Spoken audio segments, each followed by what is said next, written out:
Hi, ito si Direk Boboy, tagahatid sa inyo ng kwentong Pinoy. Today, travel tayo ulit. Pupunta tayo ng Vietnam. Kung ikaw ay Pinoy, hindi mo kailangan ng visa. Before everything, please like, share, and subscribe. Halika na, lipad tayo!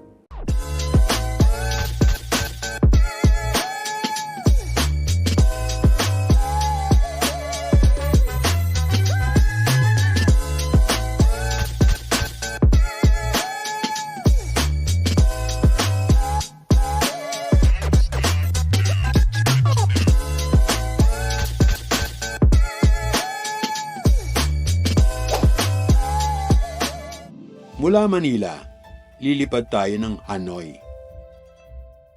Tapos, by local plane, pupunta ng isang town, ang Da Nang.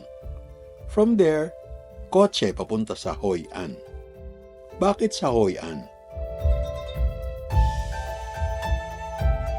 First of all, nanaig ang fascination ko for old places and history.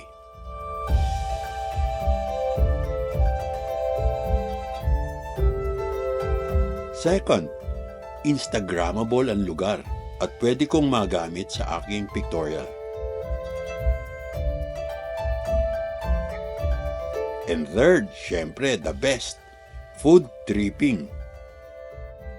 Ang ancient town ng Hoi An sa Vietnam ay dating trading port, dating back more than 500 years ago. So, you can just imagine, iba't ibang foreign influences na ang nagdaan dito in terms of architecture, food, and even fashion. Ang Hoi An ay nahirang na World Heritage Site ng UNESCO 25 years ago pa.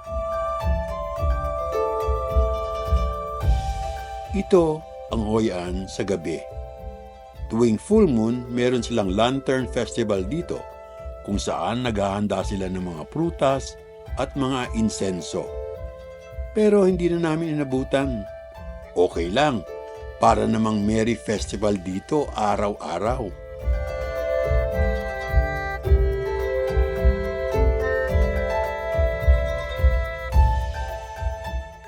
Ang ibig sabihin ng Hoi An, peaceful meeting place.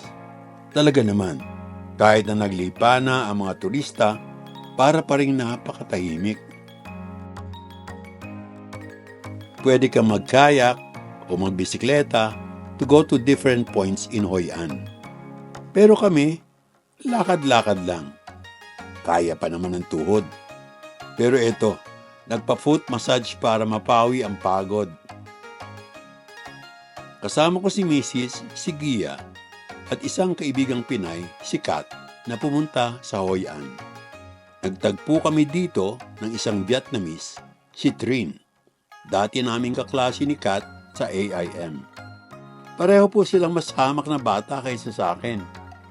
At dahil kay Trin, may mga inside information agad kami sa masasarap ng pagkain doon. Tulad nitong chicken and herbs na pinipilahan, buncha o soup na may inihaw na pork and lots of veggies, at banh mi. Hoi An is supposed to be the banh mi capital of Vietnam. Simple lang naman yun. Baguette o tinapay ng mga Pranses na may palaman na karne, patay at mga gulay. Magulay po sila dito sa Vietnam. Dito naman sa resort namin, food tripping din kami.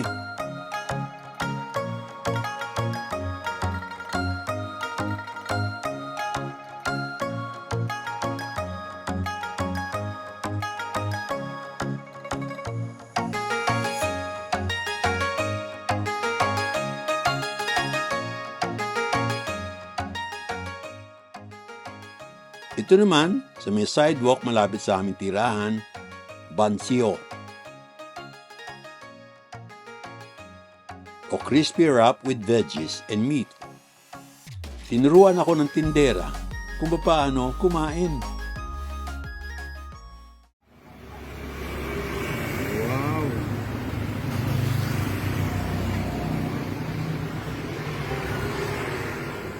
Rồi vậy thì đây nó đưa ra kia.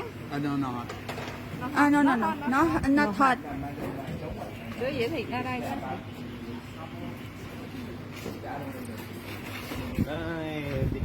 Ay.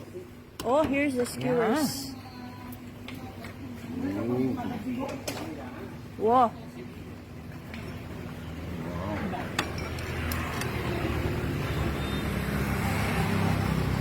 Ayan, malagay natin sa YouTube para may ma-feature. Wow! Yay! Come on! You can eat this. Tính tiền giùm cho bọn Hiếu các mẹ ơi. How's it? Very good. Maliban sa mga pictorial of Hoi An, nag-model din si Trin and Kat for me para sa aking second photography book.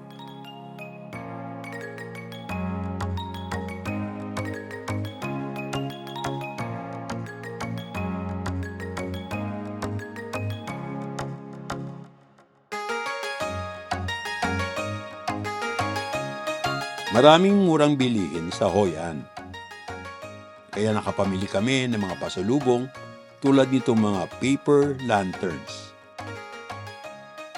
At ako naman, nagpagawa ng dancing shoes sa inyo. Pula sana pagagawa ko pero nahiya naman ako sa tapang ng apog. One day lang ang paggawa nila ng sapatos. Ay, hindi ko pa nga nagagamit yung sapatos na pinagawa ko. Kailangan ko pa yata matuto ng cha-cha o rumba. Madali lang yun.